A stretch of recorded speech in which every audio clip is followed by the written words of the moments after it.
Alle pompen van het bedrijf Van Hek uit Maatwaard zijn weer in Friesland. Directeur Jeroen van Hek is juist weer kwam uit Engeland. Met die machinepompen wekenlang geholpen het in de oostreemde gebieden in Somerset. Nou, toen we eraan kwamen, een enorm gebied dat 60 vierkante kilometer dat onder water stond. Sommige wegen afgesloten, je moest je weg zien te vinden. En toen we dan uiteindelijk aan het opbouwen waren, alle vrachtwagens ter plekke hadden, enorme stormen, waardoor soms het werk werd stilgelegd.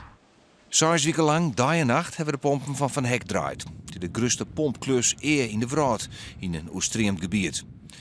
De wetrolers in Somerset is een drama voor de bewoners. De Engelsen midden ik verschrikkelijke blied, maar de Frieske help. Het is echt ontroerend.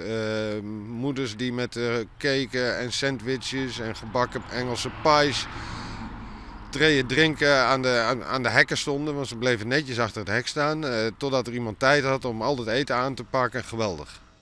Er komt nog een vervolg. Het Frieske pompenbedrijf het belutsen bij het maaien van een neetplan. Mocht straks weer gebeuren.